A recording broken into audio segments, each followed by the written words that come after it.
नमस्कार, स्वागत है आपका वंदे मातरम न्यूज पर। आपके साथ मैं हूं शारदा यादव। खबरों की ओर आगे बढ़ने से पहले नजर डालते हैं आज की सुर्खियों पर। महापौर ने किया नवनिर्मित सामुदायिक भवन का लोकार्पण।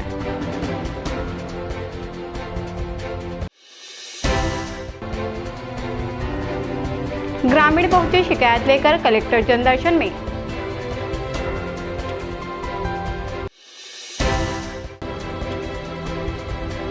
सफलता का 7 वर्ष पूर्ण किया सिद्धिविनायक हॉस्पिटल ने।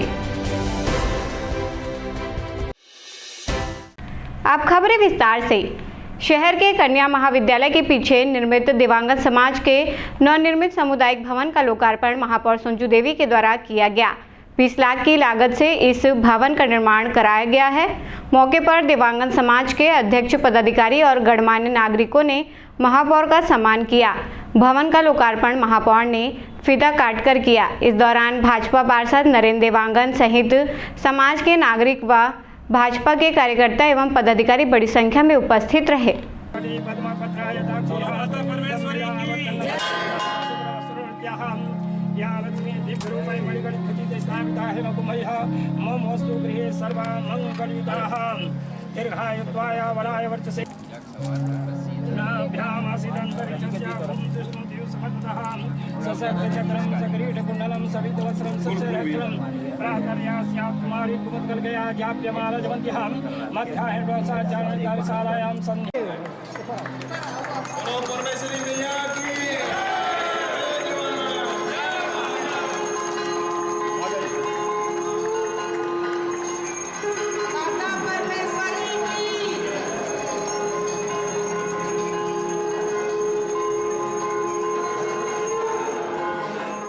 और 5 लाख के मोर महापौर निधि से मांग करे हैं। तो हमारे सचिव बैठे हैं, नोट कर ली से, इशारा करी से।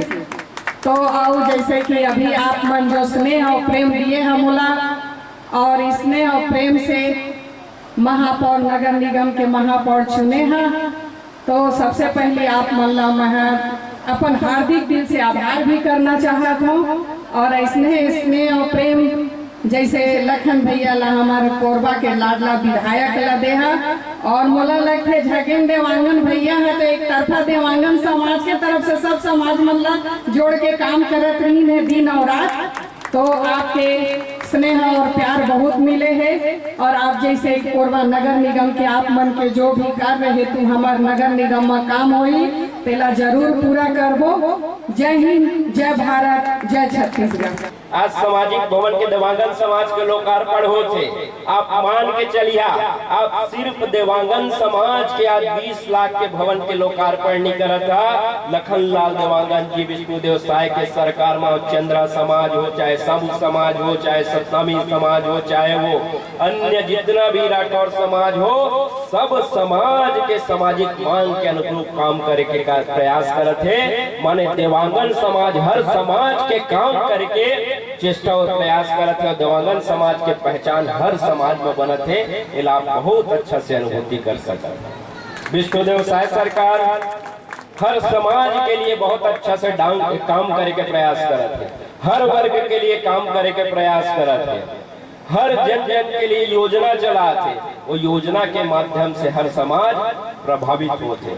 हमारे सामाजिक बंधु मन आज उपस्थित हो, बड़ी संख्या में आज उपस्थित हो रही से। कुछ जन गर्मी के कारण वो तरफ भी है, और आज मंच के पंडाल में भी काफी संख्या में आप दूर दूर से आए हुए हैं।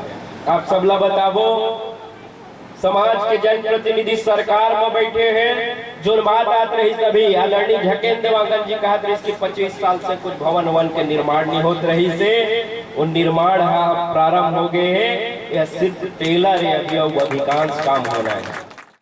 ग्राम पहंदा के ग्रामीण उनके ग्राम पंचायत में स्वीकृत हुए कार्यों को पूर्ण करने की मांग लेकर कलेक्टर कार्यालय पहुंचे। ग्रामीणों का कहना है कि विगत वित्तीय वर्ष में स्वीकृत हुए कार्य अभी तक पूर्ण नहीं हुए हैं। स्वीकृत कार्यों में गांव में सड़क निर्माण व भवन निर्माण जैसे कई कार्य रुके हुए हैं, जिससे बहुत समस्या हो रही है। अब बरसात का मौसम शुरू होने को है, सड़क निर्माण नहीं होने से बहुत समस्या होगी। हमारे ग्राम पंचायत पहंदा में पूर्व में बहुत सारे विकास कार्य के लिए पैसे आहरण हुए हैं, जो कि निजी ठेकेदार के पास गए हैं और वह ठेकेदार अभी तक 2 साल हो गया, 3 साल हो गया उस निर्माण कार्य, जिसमें सीसी रोड है, कुछ भवनों का निर्माण है, इन सब चीज़ों को अभी तक रोक के रखा है, जिससे आगामी जो वर्ष स्टार्ट हो रही है, जिसमें अभी वर्षा ऋतु है, जिसमें गलियों का जो निर्माण सीसी रोड है अभी तक नहीं हुआ है, जिसके लिए हमारे साथ आज बहुत सारी महिलाएं एकत्रित हुई हैं, साथ में आई हैं, ताकि हमारे ज़िले के जिलाधीश जी को यह पत्र दिया जाए और उनको यह अवगत कराया जाए कि क्षेत्र में पूर्व में निकले हुए जो विकास कार्य के लिए जो पैसे हैं वो अभी तक उपयोग में नहीं हुए हैं और उसे तत्काल प्रभाव से या तो पंचायत के सचिव से और पूर्व सरपंच से वसूली किया जाए। अगर वसूली नहीं हो रहा है तो तत्काल उसी जो आहरण हुए पैसे हैं उसको उस कार्य में लगाकर पूर्ण किया जाए। यही हमारी मांग है और इसी के लिए आज हम कलेक्ट्रेट परिसर में ग्रामीण जनता के साथ में आज उपस्थित हुए हैं और अपना मांग को रख रहे हैं। लगभग कितने की वो है पैसे? 7 कार्य हैं, लगभग 20 से 25 लाख रुपए पैसे निकल चुके हैं 40% के हिसाब से। हमें इस बारे इतनी ही जानकारी है क्योंकि वर्तमान सचिव हमें इस बारे में कोई भी जानकारी नहीं दे रहा है। क्या बोल रहे हैं उनके द्वारा, जो है क्या बोला जा रहा है? गोल मटोल करके घुमाया जा रहा है कि हाँ करवाएंगे, बताएंगे, ऐसा है वैसा है, इस प्रकार की उनके द्वारा कहा जा रहा है। भाई क्या लगता है क्यों कार्य नहीं हो रहा पैसे? क्योंकि पैसे गबन हो गए हैं, कहाँ से कार्य होगा। वर्तमान में चुनाव हुआ है, सब पैसे को चुनाव में वो लोग अपना किसी जनता को देने के लिए या कहीं गलत प्रयोग करने के लिए उड़ा डाले हैं, इसलिए भाई विकास कार्य नहीं हो रहा है। कितने दिनों से घुमा रहे हैं आप? 2 वर्ष तो हो गए भाई। अब हम नए जनप्रतिनिधि चुन के आए हैं और हम इस मुद्दा को रख रहे हैं, उनको भी बता रहे हैं कि भाई आप करवा दो, आप भी कोई बाहर के व्यक्ति नहीं हो, गांव घर के व्यक्ति हो, अगल बगल पंचायत के व्यक्ति हो, आप कार्य को हमारा करवाओ। लेकिन उनके द्वारा भी इस चीज़ को टाल दिया जा रहा है। हमारे गांव में 29 तारीख को काम 1 दिन चालू हुए है, तो ओकर बाद बंद हो गए है। कौन सा काम चालू है? रोड बने पर कब ले बनाते हैं? 29 ले चालू रही से ला रही से 3 मिलर मशीन में ला रही से 3 लोड 2 लोड है तो बंद अभी अगले महीने में। तो आप काम काहे बंद है? कहाँ बताते काहे बंद है काम? अब 1 दिन चालू करी से तो फिर ओकर बाद बंदिश कर दी से। आप मन सचिव ने बोले हैं कौन का काम बना? ओला कई बार बोल दा रहे हैं रोड ला बना दो कह के 2 दिन बाद आहूँ, 3 दिन बाद आहूँ, बस उसने करके आज है 10 दिन पूर गए। तो रोड अभी नहीं बने, बरसात आते हैं, एकदम कीचड़ है, लोग लड़का में सब गिरात रहते हैं और माड़ी भर के चिखला हो जाते हैं। क्या मांग कर रहा था अभी आप? हमन वो गलील बना दे कहा था। कोसाबाड़ी स्थित सिद्धिविनायक अस्पताल की 7वें स्थापना दिवस पूर्ण होने के अवसर पर अस्पताल के डायरेक्टर डॉक्टर शद्दलनाथ ने वंदे मातरम न्यूज़ से खास बातचीत की। उन्होंने बताया कि उनके द्वारा 9 जून 2018 को अस्पताल का शुभारंभ किया गया था और उनके अस्पताल को 7 वर्ष पूर्ण हो गए हैं, जिसके उपलक्ष्य में उनके द्वारा अस्पताल परिसर में कार्यक्रम आयोजित किया गया है। आयोजित कार्यक्रम में हॉस्पिटल के सभी स्टाफ के साथ केक काटा गया और कार्य में उत्कृष्ट प्रदर्शन करने वाले स्टाफ को पुरस्कार देकर सम्मानित भी किया गया।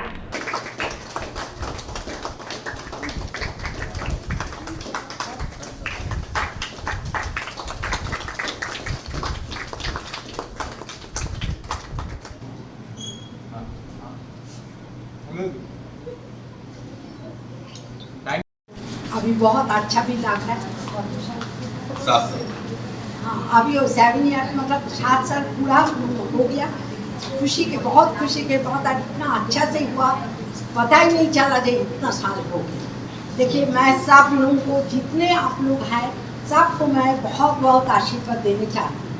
वो आशीर्वाद इसलिए नहीं है कि मैं आप लोग से उम्र में बहुत बड़ी है, इसलिए वो इसलिए है कि आप लोग बहुत आगे बढ़े, अपना कम से कम एक तो पहचान बनाए, आपने एक तो नाम कमाए, इसलिए मैं आप लोग को बहुत आशीर्वाद। देखिए दुनिया में बहुत प्रोफेशन है, एक से एक profession, engineer, doctor, MBA, MCA, जे कम से कम डॉक्टर जो है, डॉक्टरी विद्या जो प्रोफेशन है, डॉक्टरी प्रोफेशन मेडिकल, वो सबसे महान और सबसे गुरुत्वपूर्ण। सो फॉरवर्ड मतलब किस लिए इतना गुरुत्वपूर्ण, इसलिए हर प्रोफेशन माँ की गोद में नहीं होता, लेकिन वो डॉक्टर के पास, डॉक्टर की गोद में पैदा होता और दुनिया का उजाला वो देखता है, वो डॉक्टर के हाथ में।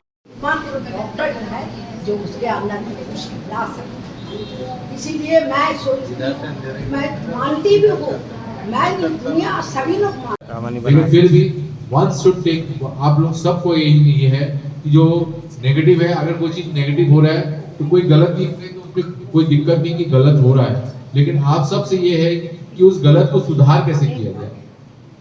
हम सबसे, मेरे में 1000 एक कमी है, मैं तो मानता हूँ मेरे में 1000 कमी है, ठीक है, आपके में कमी है, आप में कोई चीजें, कोई अगर आपको फीडबैक देता है, मैं हमेशा बोलता हूँ कि टेक द फीडबैक, फीडबैक से पता चलता है कि भाई हम लोग ने कमी।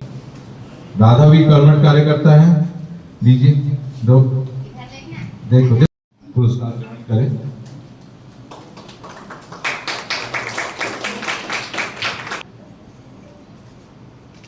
उमा बेचारी 2 दिन से बीमार है, लेकिन इंस्पायर्ड ऑफ, थैंक यू। उधर फोटो लो।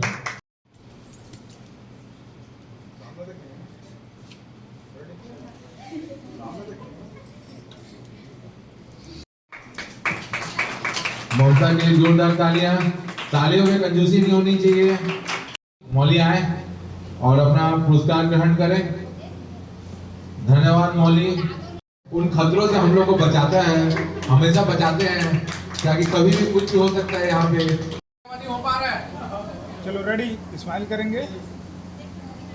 एक और याद रखेंगे सर। चले जाते, देखो एक और, कैसे पेशेंट से बात करना चाहिए, रिश्तेदारी कैसे निभाना चाहिए। यहाँ बहुत सारे तरीके के पेशेंट आते हैं, वो सब हैंडल करना हम सिखाया है सर ने, तो मैं थैंक यू करना चाहूँगी। Thank you sir. फिर नहीं आती वो, फिर नहीं आती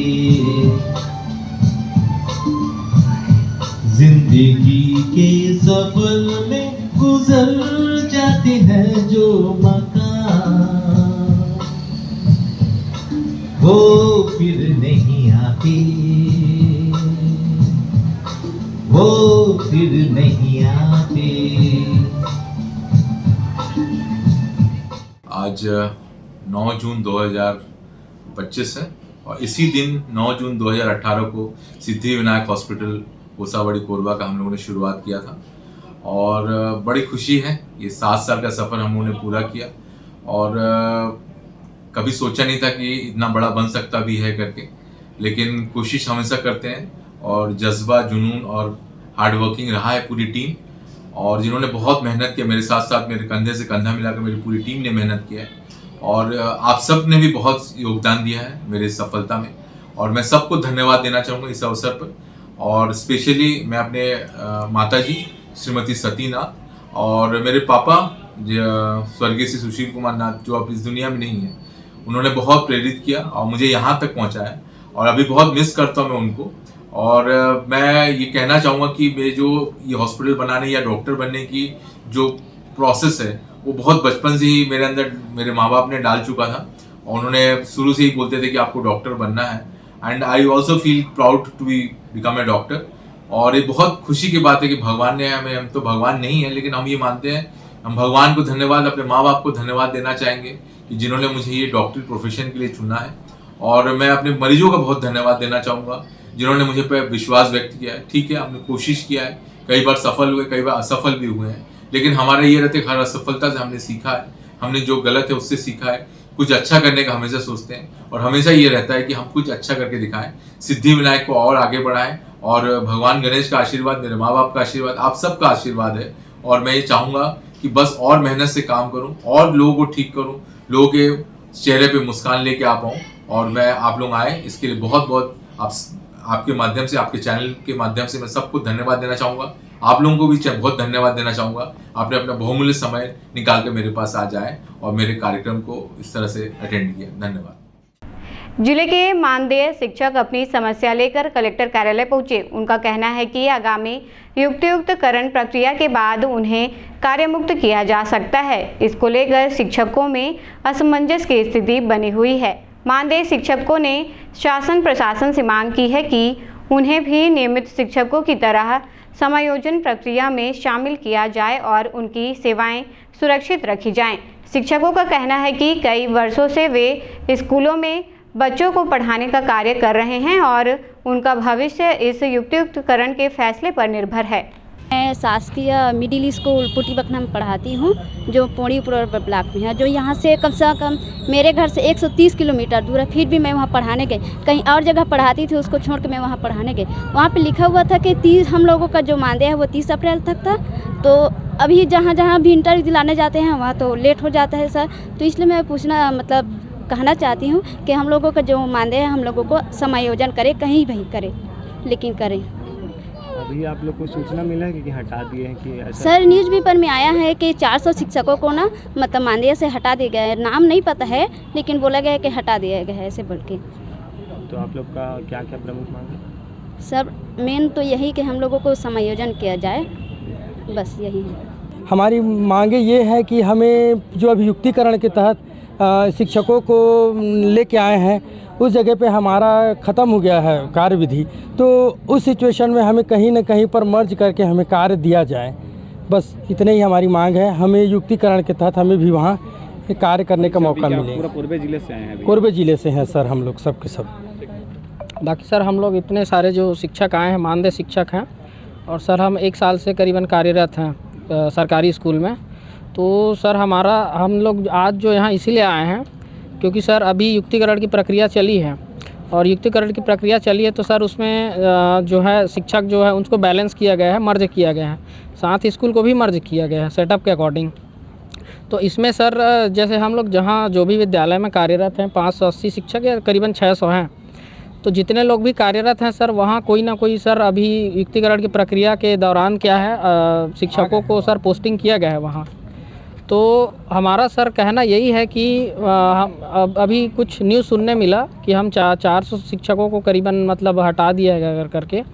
तो सर हम लोग वही जानने आए हैं कि मतलब जो 400 शिक्षक हैं उनको जो हटाए हैं, तो पहला चीज़ तो यह सर कि नाम क्लियर नहीं किए। 400 शिक्षक जो हटाए गए उनको तो नाम क्लियर करना चाहिए था, ठीक है। और दूसरा चीज़ सर ये भी है कि मैं 16 अप्रैल को एक बार सभी शिक्षकों के साथ में आया था डीओ सर के पास भी, युक्तिकरण की प्रक्रिया को लेके ही, और साथ में सर वेतनमान को लेके, क्योंकि सर हम लोग का वेतनमान करीबन जो लोग नवंबर दिसंबर से ज्वाइन किए उनको सर अभी तक एक किस्त भी नहीं मिला है, ठीक है।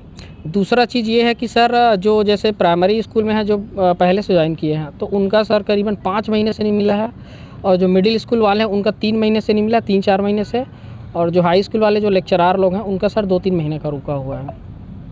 तो डीओ सर से मिलने आया था 16 अप्रैल को, तो उन्होंने आश्वासन दिया था कि सर आप लोगों का जो है पैसा जो है आपके अकाउंट में जितना भी है जितना महीने का, तो उसको सर 30 अप्रैल के लास्ट में कैसे भी करके सबका पैसा क्लियर करवा देंगे। सर हमने 30 अप्रैल तक देखा, 4 दिन और देखे, फिर इन सब शिक्षक को लेके मैं फिर एक बार आया था, जन दर्शन था कलेक्टर ऑफिस में 5 तारीख को। तो कलेक्टर ऑफिस में मिला मैं कलेक्टर सर से भी, उनको भी ज्ञापन सौंपा कि सर युक्तिकरण की प्रक्रिया चल रही है, तो सर हमारे स्कूल में भाई रेगुलर टीचर आ रहे हैं, तो कहीं ना कहीं सर हम हर जगह आपके विद्यालय में आने से पहले कहीं ना कहीं कार्य कर रहे थे। सब लोग इधर उधर को छोड़ के मतलब आपके शासकीय विद्यालयों में कार्य किए हैं, आपके बच्चों को शिक्षा दिए हैं। तो हमारा भी सर कहना यही है कि सर हमें भी संविलियन किया जाए, कहीं ना कहीं स्कूल में थोड़ा मर्ज किया जाए, क्योंकि सर अभी जो सेटअप अभी जो आया है तो उसमें सर एक प्राइमरी स्कूल का एक एचएम और एक जो है प्राइमरी टीचर रखा जा रहा है, रेगुलर टीचर।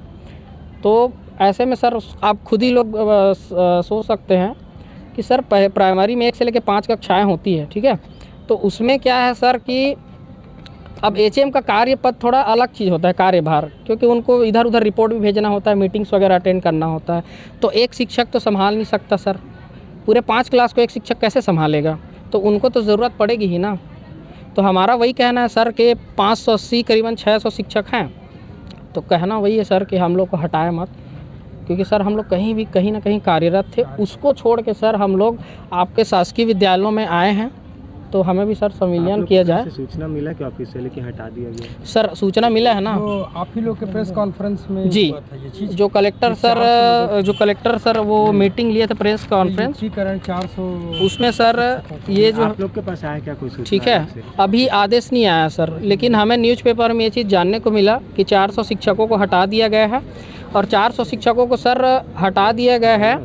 तो सर हमें ये समझ में नहीं आ रहा है कि 400 शिक्षकों का हटाने का कारण क्या है। पहला चीज़ कि सर हमारी गलती क्या थी, हमारी गलती ये बताइए आप लोग का जाहिर सी बात है क्या है अभी आप लोग को? सर मांग यही है कि हम लोग को संविलियन किया जाए और आगे भी सर जितने लोग शिक्षक हैं, हम लोग जितने मानदेय शिक्षक कार्य कर रहे हैं अलग अलग शासकीय विद्यालयों में, सर हमको भी आगे अगले वर्ष के लिए, अभी जो नया सत्र आने वाला है उसको आगे वर्ष के लिए पढ़ाने के लिए हमें भी मौका दिया जाए। और साथ ही सर हमारा जो 5-6 महीने का जो पेमेंट रुका है, ये सबसे बड़ी दिक्कत की बात हो रही है। देर रात करीब 1 बजे शहर में एक तेज रफ्तार कार ने हड़कंप मचा दिया। बताया जा रहा है कि कार चला रहा युवक नशे की हालत में था और नियंत्रण खो बैठा, जिसे 2 कार और एक स्कूटी को जोरदार टक्कर मार दी गई। घटना की सूचना मिलते ही थाना कोतवाली की पुलिस मौके पर पहुंची और तत्काल कार्रवाई करते हुए नशे में धुत युवक और उसके साथ मौजूद एक युवती को हिरासत में ले लिया। प्रत्यक्षदर्शियों के अनुसार दोनों अत्यधिक नशे में थे और तेज रफ्तार में वाहन चला रहे थे। फिलहाल पुलिस दोनों से पूछताछ कर रही है और मामले की जांच जारी है।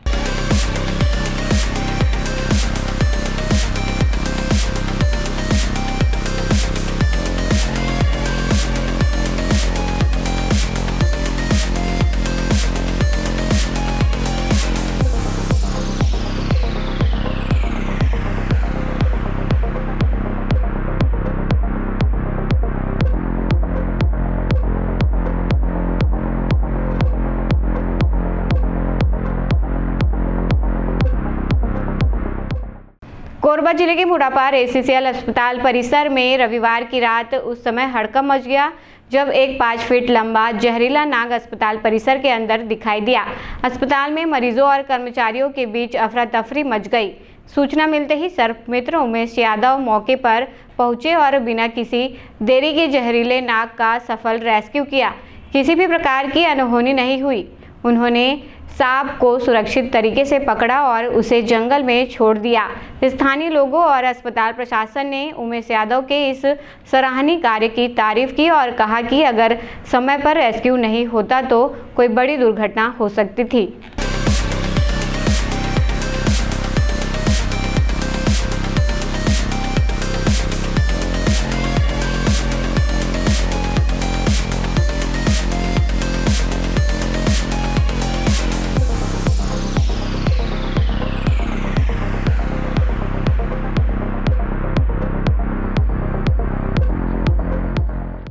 खबरों का सिलसिला यूं ही जारी रहेगा। देखते रहें वंदे मातरम न्यूज़। मिलते हैं अगले बुलेटिन में, तब तक के लिए नमस्कार।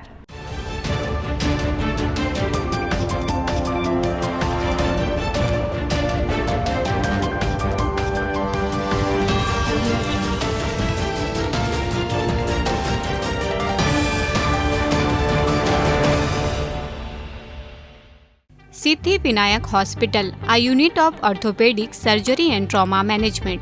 अब हड्डियों से संबंधित रोगों के उपचार के लिए कहीं और जाने की जरूरत नहीं। जटिल एवं असाध्य रोगों का सफल इलाज अब आपके अपने शहर में। घुटने व कूल्हे के जोड़ों का प्रत्यारोपण, जटिल फ्रैक्चर एवं जोड़ों का सफल ऑपरेशन, गठियावाद व जोड़ों के दर्द का उपचार, टेढ़ी मेढ़ी हड्डियों का बेहतर इलाज, हड्डियों की जन्मजात विकृतियों का उपचार। इसके अलावा OPD 1-2 की सुविधा, modern pathology lab, private semi private general ward की सुविधा, modern digital X-ray, ECG, ICU, ventilator की सुविधा, pharmacy, OT team, waiting area, 24 घंटे एम्बुलेंस एवं आपातकालीन सुविधाएं उपलब्ध। हमारा पता Siddhi Vinayak hospital, doctor Shadalnath, plot number 52, Bluebird school के पीछे, कोसाबाड़ी, कोरबा। इसके अलावा अब हमारा नया संस्थान सिद्धि विनायक प्राथमिक एवं ट्रामा सेंटर, उर्गा। इस केंद्र में फार्मेसी, एक्सरे, पैथोलॉजी व आपातकालीन चिकित्सा सुविधा उपलब्ध है। तो संपर्क करें। मोबाइल नंबर 9993000683, 9109488443, कोरबा के लिए 8120195179, उर्गा के लिए। आ गया आपके शहर कोरबा में छत्तीसगढ़ी डिज्नीलैंड मेला, जहां आपको मिलेगा टावर हवाई झूला, ब्रेक डांस झूला, टोरा टोरा झूला, ड्रैगन झूला, नाव झूला और भी बहुत कुछ। तो जल्द आइए अपने पूरे परिवार के साथ और मजा लीजिए खाना खरीदी और चनका। हमारा पता छत्तीसगढ़ी डिज्नीलैंड मेला, बुधवारी बाजार, सर्कस मैदान, कोरबा।